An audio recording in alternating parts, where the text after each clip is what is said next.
नमस्कार। इस बार हम डिस्कस करेंगे प्रोटीन सिंथेसिस का part 2। First part in which we discussed about the transcription, how the messenger RNA copied over the DNA transfer their information in the code language. Once the messenger RNA is synthesized within the nucleus, now it is the time of G1 and G2 phase, particularly during the cell division.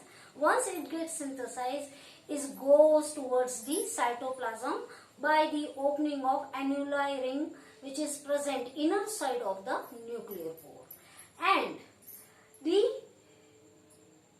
messenger RNA now have the genetic information regarding the protein synthesis. Let us discuss in the process of translation which raw material are required.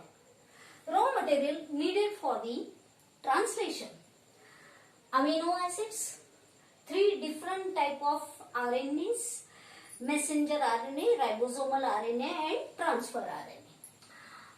Amino acid synthetase enzyme and magnesium cation.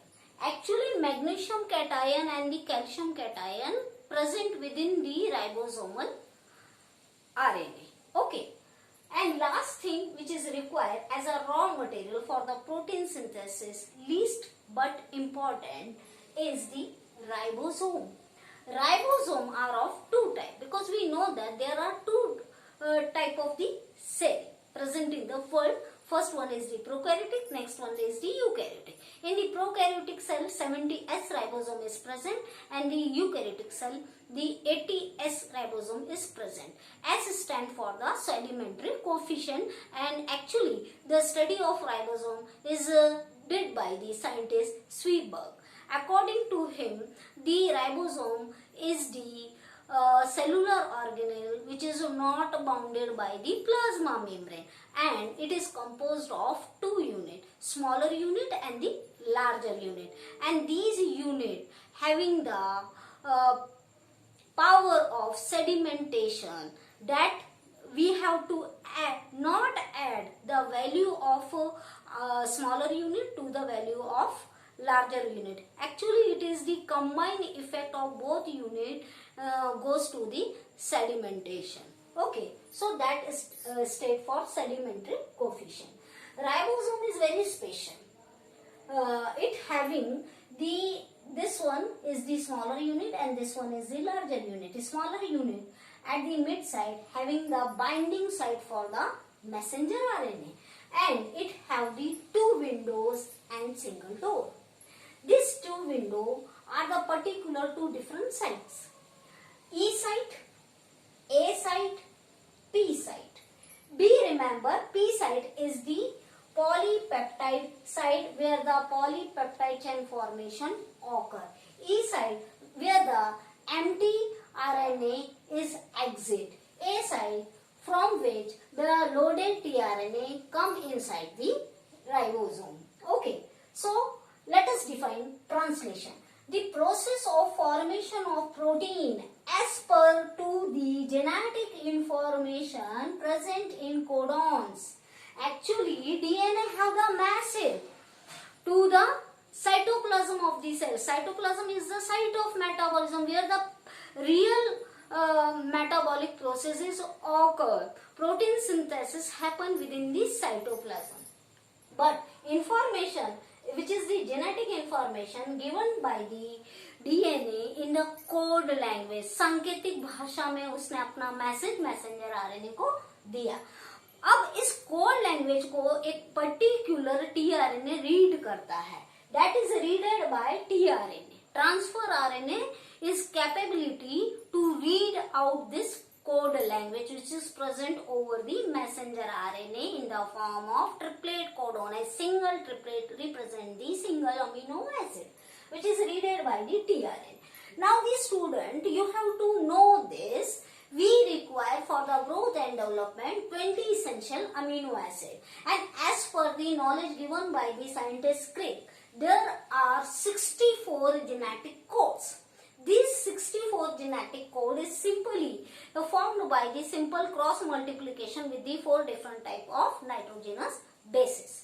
Okay, so UUU is represent the phenylalanine, that is the amino acid. So 64 codons are present, which is termed as genetic code.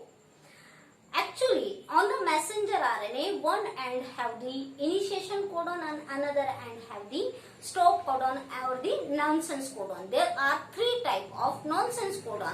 So we have to minus from 64 to -3. So it become 64 type of genetic codon readed by the 61 type of tRNA present in the cytoplasm.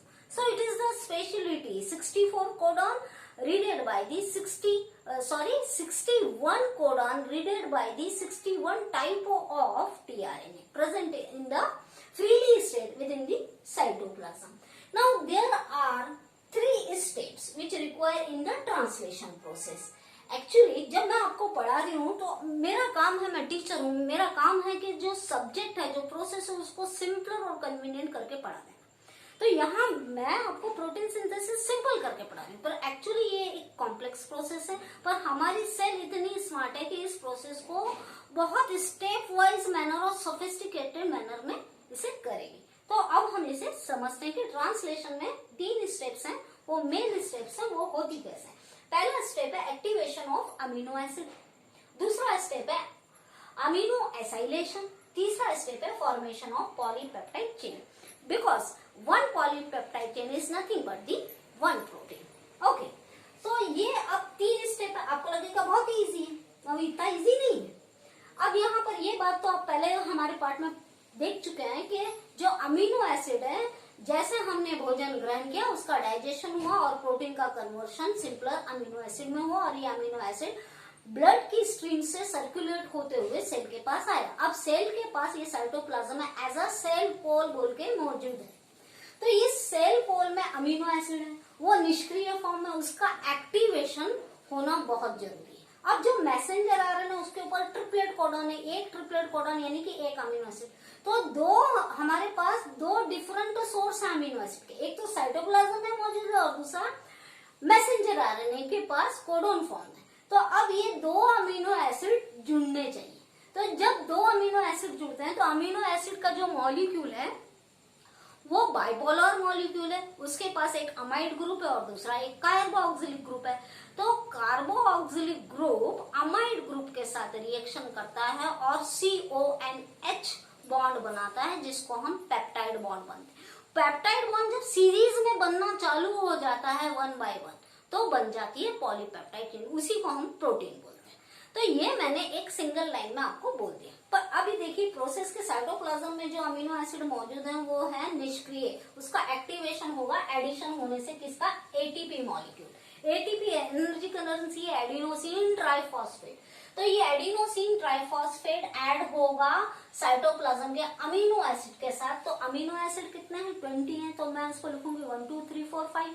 ठीक है, तो यहाँ मैंने लिखा amino acid 1 plus ATP in presence of amino acid synthetase, which is very specific enzyme, and each amino acid require each special amino acid synthetase. So in presence of this enzyme, the ATP form the activation of this amino acid. Okay, this amino acid on activation will form amino acid AMP enzyme complex. अब यहाँ पे ध्यान दीजिए कि ये जो ATP था उसके पास 3 फॉस्फेट ग्रुप थे, पर इसमें का एक फॉस्फेट ग्रुप यहाँ निकल चुका है। तो एक फॉस्फेट निकल गया तो बचे कितने, 2 बचे। पर यहाँ पे क्या है कि 2 निकले हैं, 2 निकले हैं, तो अब ये रह गया कितना, 1 रह गया। तो अब ये क्या होगा कि amino acid plus AMP enzyme complex, वो जो एंजाइम है वो इसके साथ जुड़ गया। जब एंजाइम सेपरेट के साथ जुड़ता है तो वो एक कॉम्प्लेक्स बनाता है और कॉम्प्लेक्स होते हैं अनस्टेबल। अब कॉम्प्लेक्स अनस्टेबल है तो वो तुरंत ही दूसरे प्रोडक्ट में कन्वर्ट होगा। तो यहाँ पर ये कॉम्प्लेक्स बन गया है amino acid AMP enzyme complex, और ये जो 2 फॉस्फेट ग्रुप थे ये निकल चुके हैं। तो इसलिए इस प्रोसेस को बोला गया है एक्टिवेशन ऑफ अमीनो एसिड। तो ये एक्टिव हो गए अमीनो एसिड। अब दूसरा है अमाइलेशन। अमाइलेशन में अमीनो एसाइलेशन यानी कि जो 61 डिफरेंट टाइप टीआरएनए हैं, अब वो क्या करेंगे, अमीनो एसिड को अपने साथ कैरी करेंगे, यानी कि टीआरएनए के साथ ये कॉम्प्लेक्स जुड़ेगा, यानी कि जो एक्टिवेटेड अमीनो एसिड है वो ज्वाइंट होगा टीआरएनए के साथ। तो उस प्रोसेस को बोला गया है अमीनो एसाइलेशन। समझ चुके हैं इस बात को।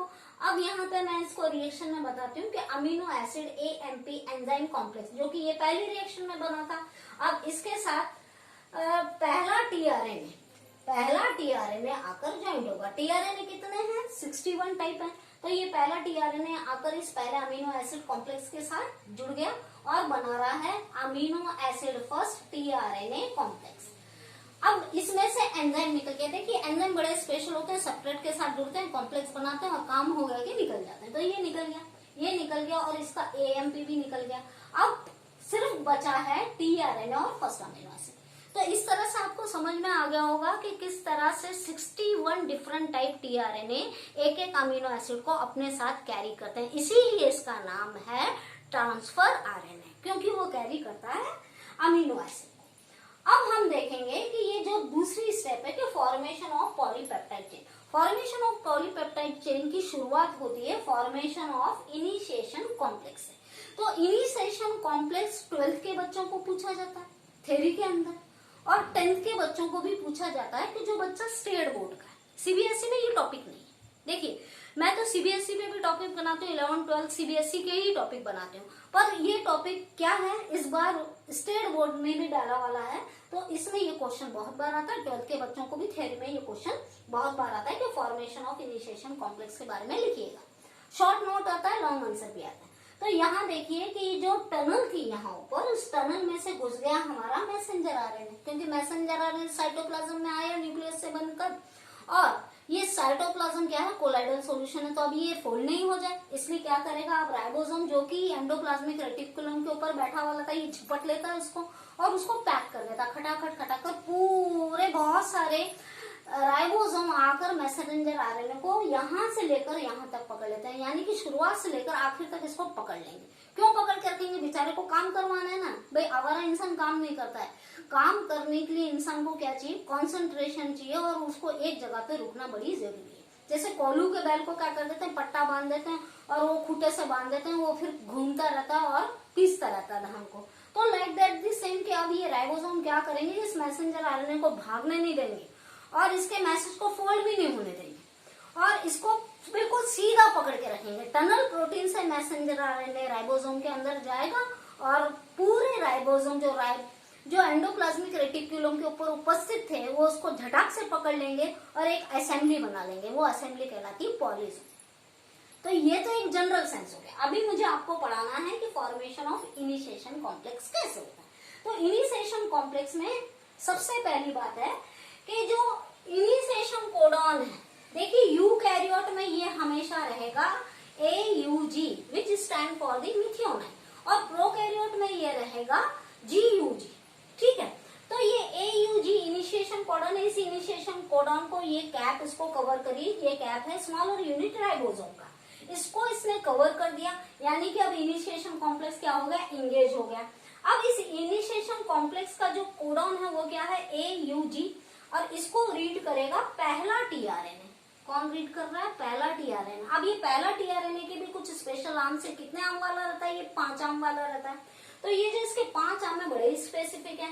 तो ये जो आर्म है इसे बोला जाता है एंटी कोडॉन आर्म, क्योंकि वो वही वाला कोडॉन लेके जाती है कि जो एग्जैक्ट कॉम्प्लीमेंट्री हो मैसेंजर आरएनए के कोडॉन से।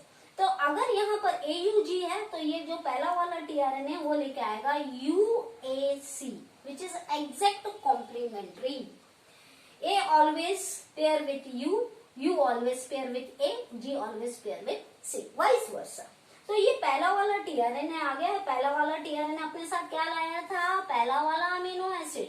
तो ये पहला वाला अमीनो एसिड जो है उसके कौन से आर्म पे मौजूद है, एक्सेप्टर आर्म पे मौजूद है। एक्सेप्टर आर्म की एंडिंग बड़ी वाली एंडिंग रहती है CCA से, और वो CCA बड़ी आर्म के एंड को ही पहला अमीनो एसिड अटैच रहता है। दूसरी आर्म है छोटी आर्म जो रिप्रेजेंट करती है जी से। जी है नाइट्रोजनस बेस, तो ये है दूसरी बाजू, छोटी बाजू। तो ये आपको इसका स्ट्रक्चर पता ही होगा। तो ये पहला वाला टीआरएनए पहले अमीनो एसिड के साथ इस इनिशिएशन कॉम्प्लेक्स को रीड करता है। तो जब ये रीड कर रहा है तो यहाँ हम जानते हैं कि पूरी प्रक्रिया साइटोप्लाज्म में हो रही है। तो साइटोप्लाज्म में बहुत सारे एंजाइम रहते हैं, इस नए बनने वाले प्रोटीन को भी वो अफेक्ट कर सकते हैं। तो इस अफेक्ट को बचाने के लिए क्या होता है कि जो लार्जर यूनिट है राइबोसोम का, वो उसको कवर कर लेता है। That's why ribosome act as protective shield to the protein, newly formed protein.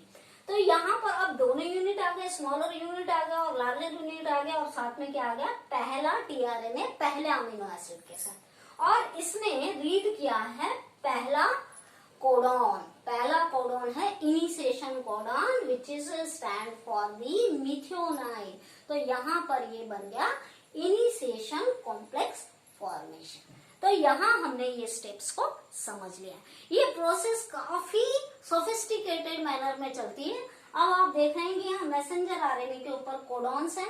ये पहला कोडॉन है इनिशिएशन कोडॉन, और ये जो नॉनसेंस कोडॉन है यहाँ तो मैंने लास्ट में लिखा है, पर जरूरी नहीं है लास्ट में, ये कहीं भी रह सकता है। तो इनिशिएशन कोडॉन प्रोसेस की शुरुआत करता है, इसलिए उसको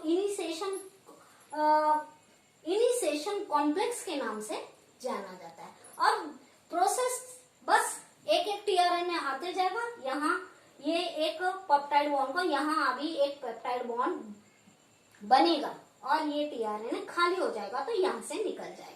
दूसरा टीआरएनए आएगा तो वो ए साइड से आएगा, तो पेप्टाइड बॉन्ड बनेगा पी साइड से। Thank you.